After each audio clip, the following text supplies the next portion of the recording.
कैसी आजादी है ये कैसी आजादी है ये कैसी आजादी है। आप इस वीडियो को पूरा देखें और खुद अपने आप से पूछें कि ये कैसी आजादी है जिसे हम मना रहे हैं। कि नेताजी जेल में डलवा देंगे, नेताजी झूठे केस में फंसवा देंगे, नेताजी पुलिस से पकड़वा देंगे, नेताजी इस केस में फंसा देंगे, नेताजी उस केस में फंसा देंगे, जिसके चलते नेताओं की गिरेबान पकड़ के जनता ये नहीं पूछ पा रही है कि भैया तेरे को वोट दिया था, तैने जलभराव के लिए क्या किया, तैने फैदाबाद के अंदर जो पोल्यूशन हो रहा है उसके लिए क्या किया, तैने जाम के लिए क्या किया, इन सारी चीज़ों के लिए क्या किया तैने, नहीं पूछ पा रही जनता। 10 को जब हवाई जहाज नहीं बना था और कोई व्यक्ति हवाई जहाज जैसी चीज़ का किसी के सामने जिक्र करता था तो लोग कहते थे कि ये पगला गया है, क्योंकि ऐसा तो कुछ होता ही नहीं।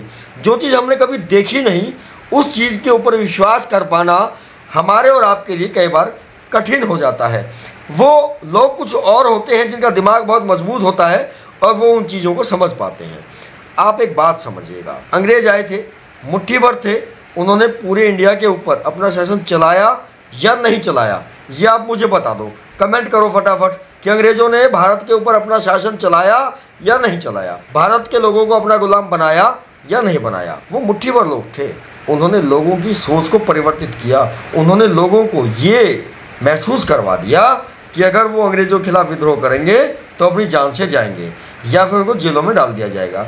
अभी आज के नेता लोग क्या कर रहे हैं, किसी भी नेता के खिलाफ जनता में से कितने लोग मुखर होकर बोलते हैं, नहीं बोलते, क्योंकि उन्हें डर रहता है कि नेताजी जेल में डलवा देंगे, नेताजी झूठे केस में फंसवा देंगे, नेताजी पुलिस से पकड़वा देंगे, नेताजी इस केस में फंसा देंगे, नेताजी उस केस में फंसा देंगे, जिसके चलते नेताओं की गिरेबान पकड़ के जनता ये नहीं पूछ पा रही है कि भैया तेरे को वोट दिया था, तैने जलभराव के लिए क्या किया, तैने फैदाबाद के अंदर जो पोल्यूशन हो रहा है उसके लिए क्या किया, तैने जाम के लिए क्या किया, इन सारी चीज़ों के लिए क्या किया तैने, नहीं पूछ पा रही जनता।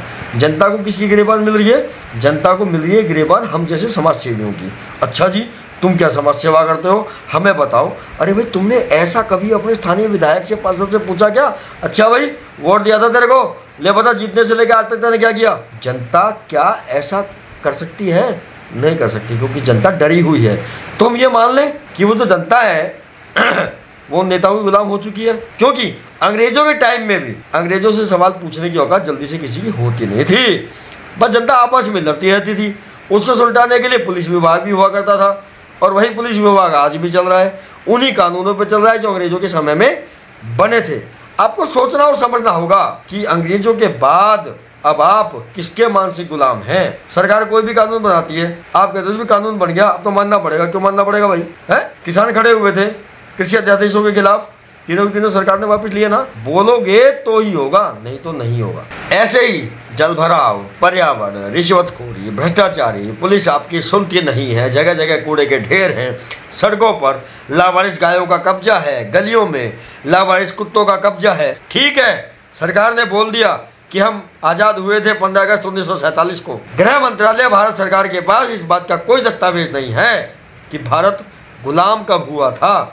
आज़ादी की तो चलो हमने मान ली, आप कह रहे हो हम हो गए आज़ाद, गुलाम भी तो कभी हुआ होगा, और जो चीज़ गुलाम ही नहीं हुई वो आज़ाद कैसे हो जाएगी। मुझे तो ऐसा लगता है कि हम कभी गुलाम हुए ही नहीं थे। ये सब सारा सत्ताओं के एक दूसरे को उपभोग करने और एक दूसरे को सौंपने का एक चक्र था, इसके अलावा और कुछ नहीं।